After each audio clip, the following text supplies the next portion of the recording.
Okay, so hello everyone, and welcome to today's webinar on building resilience in relationships. So, my name is Dr. Sheetal Patel, and I am a clinical psychologist, and I work for the Hertfordshire Community Perinatal Team, where I've worked since 2017. And I was just reflecting when I was writing this, how helpful some of the skills that I'm going to talk to you about today have been myself, and how I've related, particularly during lockdown, with my own family, hence that little picture there. And so just to emphasize then, what I'm going to talk about today isn't just reserved for those that might be struggling with their mental health, but it's for all of us that are aiming to be more effective in our communication more generally. So I'm going to start this webinar thinking about the impact and the challenges of COVID-19 and how it's affected our relationships, particularly for those of us that are in our perinatal period. I'm going to be focusing on couple relationships, but the skills themselves can be applied to any relationships. So elder children, close friends and families, supermarket checkout people, anyone really. And then I'm going to move on and hopefully spend most of the time thinking about things we can do to build more effective and valued relationships. And I'll end by troubleshooting some common challenges that we can experience when trying to be interpersonally effective. So what has the impact been then? Well, this pandemic, as you all know, has affected everyone. And there are very few places in the world that this virus hasn't reached, meaning that everyone's needs have changed and or increased. And as such, we may be finding that there are new demands that we have on us, or perhaps competing demands at home. And on top of this, if we have a small baby or one on the way, whose needs most of the time need to take priority, we may find that we have little resource to invest in our relationships.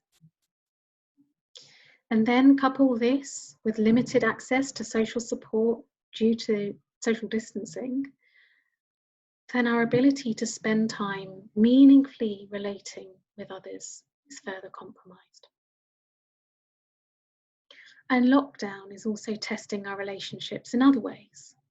So we're now spending increasing periods of time with the same people, often in physically confined spaces. And with that limited opportunity to seek comfort from others, or perhaps be stimulated by the variety of friendship groups that we normally are, well, then we're going to really struggle to be meaningfully relating with others. And we know that during the perinatal period, that those relationships with other people are especially crucial as we navigate those new roles and those new transitions. And perhaps many of you might have older children at home who are perhaps needing to homeschool, or perhaps partners working from home now who may be impeding on the space that you had before all this started. Or perhaps you're finding that you're needing to keep the children quiet so that they don't interrupt work meetings for your partner. All of these things can contribute to those feelings of stress and tension and really challenge how we relate with each other. And so now we are invited then to reflect upon our style of communication and how we can be more effective in our interactions so we can get our needs met and we can live and relate in ways that we feel are valuable to us. So here are some of the kind of common psychological barriers and challenges that can occur when we're relating with others. So negative beliefs about yourself, perhaps negative beliefs about your rights to be happy or deservedness, thoughts about your worthiness of receiving another's attention or affection, and how this can really compromise how you ask for your needs to be met. But some of us may also struggle to know actually what we really need in some moments. We may feel a certain way, but not really be able to pick out exactly what it is that would help us move forward. So is it a hug? Is it that we want the other person to listen to us? Do we want them to advise us with practical strategies? Or perhaps it's a combination of them all. And so it can be really difficult to name what our needs are. And this can be especially so when we're experiencing distressing emotions. Because if we're feeling intense anger or sadness or anxiety or anything really, that high emotional arousal can mean that the more cognitive thinking parts of our brain can shut down. And this can lead us to respond with impulse and reactivity. And whilst those urges may offer some short-term relief, perhaps in the moment, shouting at someone who's made you angry might actually be quite alleviating. But typically, most of us end up feeling ashamed or guilty about relating in that way. Typically, it's not in line with the values we have for relationships. And I guess then kind of pointing out that actually sometimes before you engage in an interpersonal reaction from someone, you might want to think about how you may be able to regulate your emotions in advance of that. And you may want to look at some of the other webinars in this series for some pointers. And finally, hierarchies and power differentials may also contribute to how you communicate with others and get your needs met.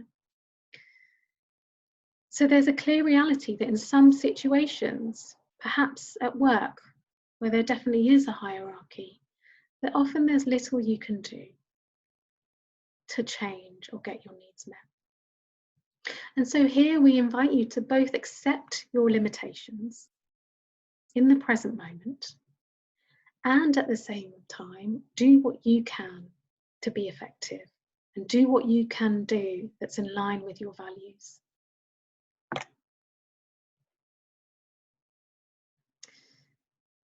So I just wanted to share with you a slide taken from Russ Harris's book called Act with Love, in which he talks about the myths that we can ascribe to in our relationships with others. We have many ideals of meeting the man or woman of our dreams, that perfect partner. Perhaps ideas of there being one true soulmate out there for everyone. And if we grew up watching Disney and Hollywood, then we may have dreams about that fairy tale lover who will do and be everything we need them to be. And maybe just take a moment now then to reflect on whether these are some of the beliefs that you ascribe to. And if so, just noticing how helpful it is for you to be thinking in this way.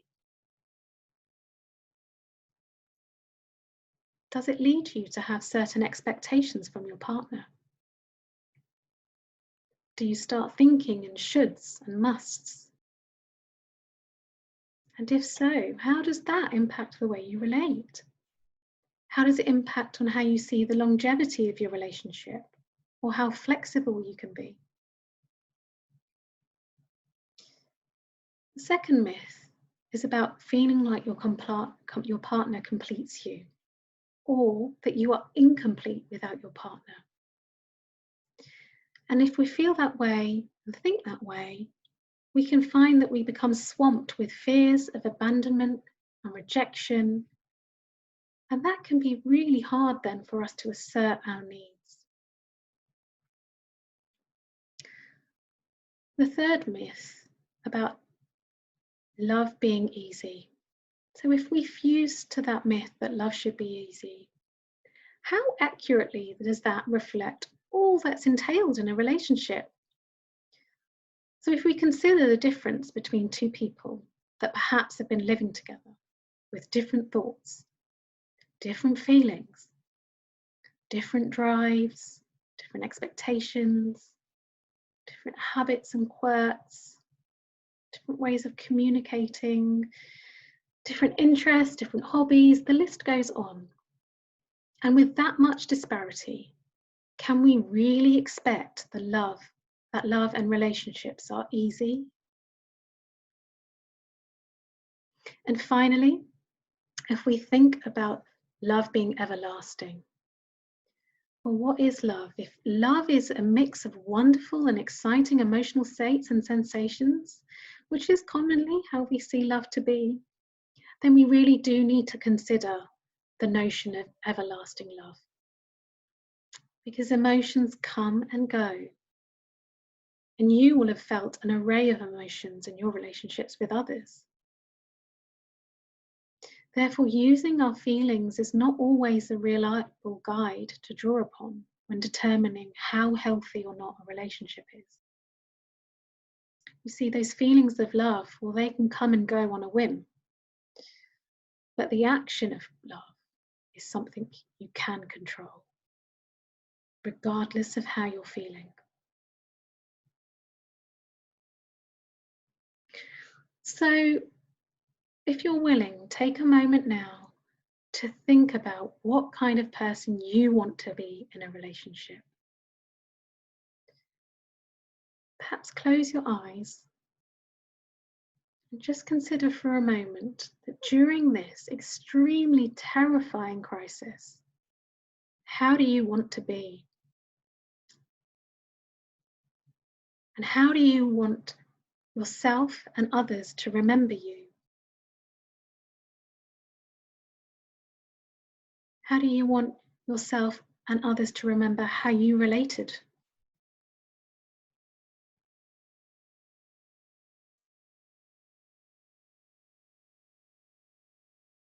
And if you could imagine your partner saying whatever it is that you want, that you would imagine them to say about you, what would you most likely like to hear your partner say?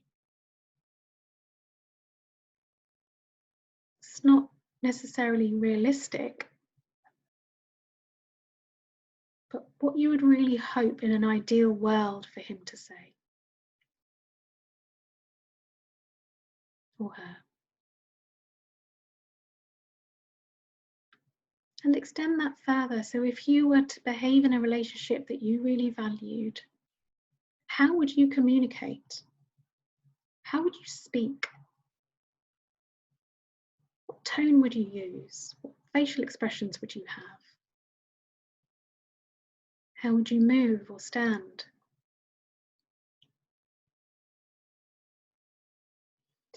And see if you can hold these in mind for the remainder of this talk. And further still, use these as your guide for the way you relate with others going forward.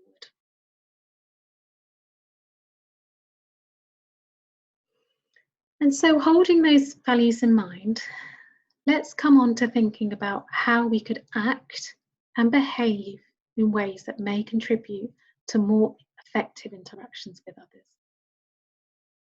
So in order to do this, I'm going to draw upon a model called dialectical behavioural therapy, within which there is a module called interpersonal effectiveness. And this model of therapy was developed by an American psychologist called Marsha Linehan. And Marsha identifies 3 main priorities or goals for every interaction we have. And they include getting what you want, so achieving your objectives, maintaining and developing a healthy relationship, and keeping your self-respect. And under each heading, you'll notice an acronym. And those acronyms represent the set of skills that help us to achieve those more effective communications.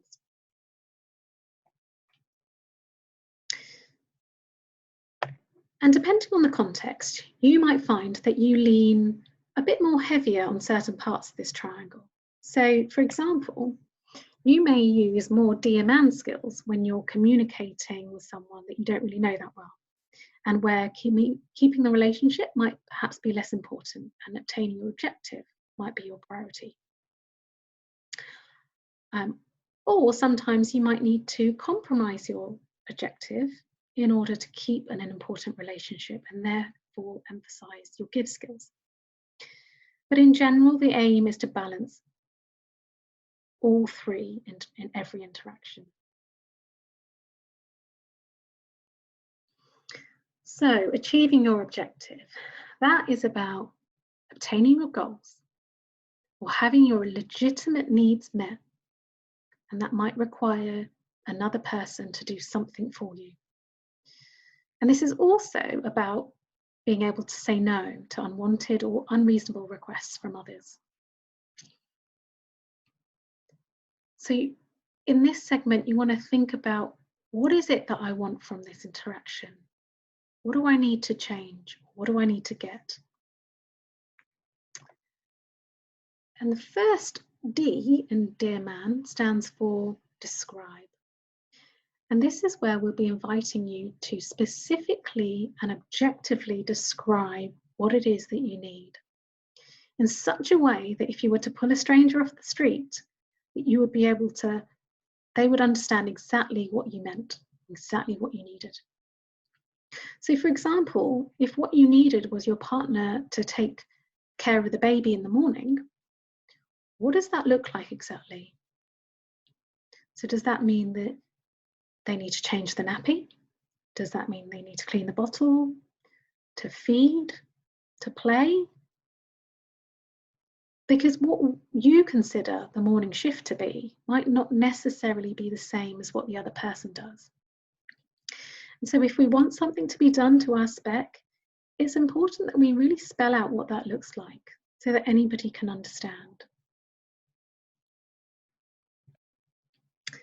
The E stands for express.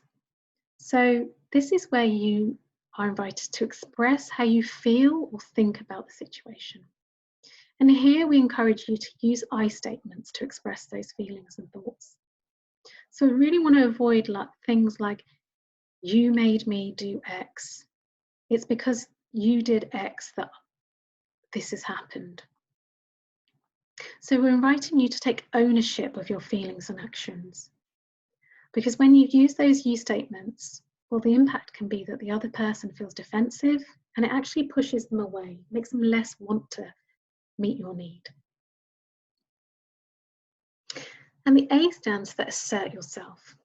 So try to avoid expecting mind reading, because often that just leads to disappointment.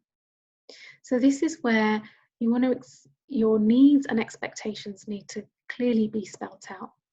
So even though you've described how you felt about the situation and you've said what you want, they still might not actually understand that you're asking for them to do those things. So we really want to make sure that we assert and ask. And then the R stands for reinforce. So this is where you want to explain the benefits of them doing that thing you need ahead of time. So things like, if you were late, if you could call me when you're late, then I won't be nearly as stressed out. Or if you tell me ahead of time that you've got a big project, then I'll know to manage my time better so that I'm not nagging you when you need to work. Or I'd really appreciate it if you took me seriously. If you wash those dishes, I'll feel like we're together in this and we're working as a team. M stands for being mindful. So here, we want to really kind of stick and stay focused on what we're asking for. And in the midst of an argument, we can flood each other with examples from the past where we may have been wronged or easily get sidetracked. And particularly if the other person feels like they're not in control or not in power in that conversation, then they may use diversion techniques like blaming or distraction, or maybe bring up things from the past, or magnification, you know, that you always are like this, you never do X. So here really the goal is to try and stay focused and to table those other issues for another time. A is about appearing confident and focusing on appearing confident even though you may not feel that way inside. And that includes kind of verbal and non-verbal communications. So you want to avoid that passivity or hedging, but also avoiding aggression.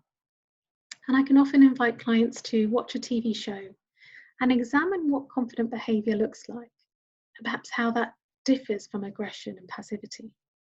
And a lot of the time that's actually non-verbal. And the N stands for negotiation. So we're not always going to get 100% agreement. And here we invite you to think about alternative solutions. And you may need to take a break from the conversation and then come back with a mindful resolution. But it's about thinking, what am I willing to let go of here? What can I do to pitch in to be a team player? And if it's hard for you to think about what that might be, perhaps turning the tables and asking the person you're communicating with, okay, so if you can't wash the dishes, what can you do? When can you do them? The second part I want to think about is relationships. So this is the part of the segment where we're thinking about acting in ways so that the other person keeps liking us and keeps respecting us. And here you might need to balance your immediate goals with the good of the long-term relationship. So here you want to think, how do I want the other person to think or feel about me after this interaction, even if I don't get the results I want? So this acronym is represented by GIVE, and the G stands for being nice, gentle, and respectful. So here we're talking about avoiding attacking the other person, no threatening behavior, no judging. So none of that kind of, if you were a good person, if you really cared, no shoulds and musts. And just pay attention to your non-verbal again here too. So no sneering or eye rolling, shrugging your shoulders, no smirking. And the I then stands for interested. And again, here you might need to act interested if you're not actually. But just seeing if you can listen, really listen, and appear interested in that other person. And show them that you're listening by facing them and maintaining that eye contact.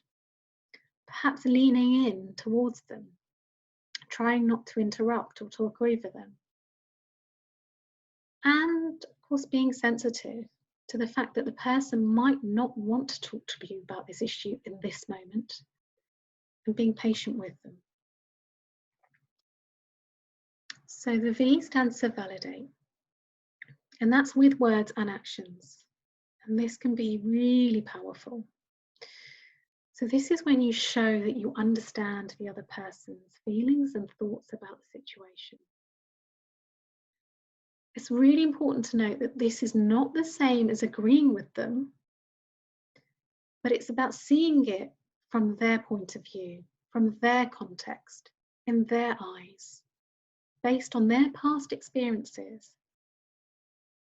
How must they feel? What must they be thinking?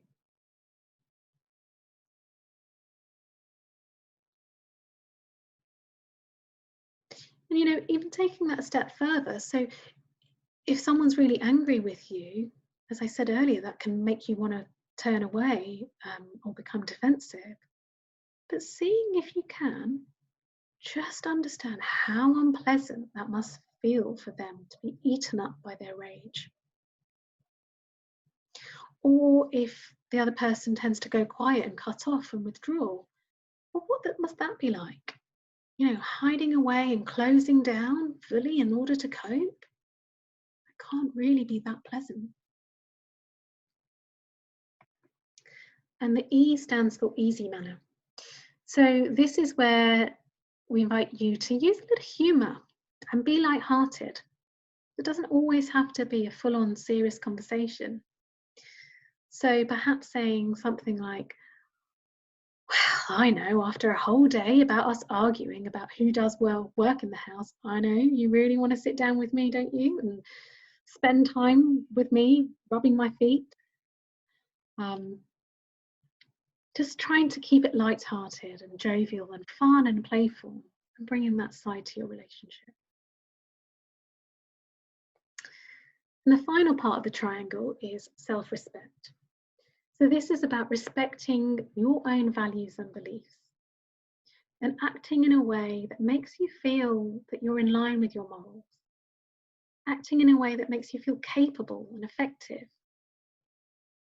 and thinking, how do I want to feel about myself after this interaction, even if I don't get the results I want. So that's fair, and that's FAST, and the first acronym of F stands for fair. So that's about being fair to yourself and to the other person. So for you, acknowledging openly and honestly with yourself that perhaps the interaction you've just had was painful, that you've suffered as a result of that. And that's not been easy. You know, given what you've gone through, it's completely understandable and natural that you don't feel great after that. And again, even more challenging, being fair to the other person too. You know, what was it like for your partner to have been through that too? How did they suffer?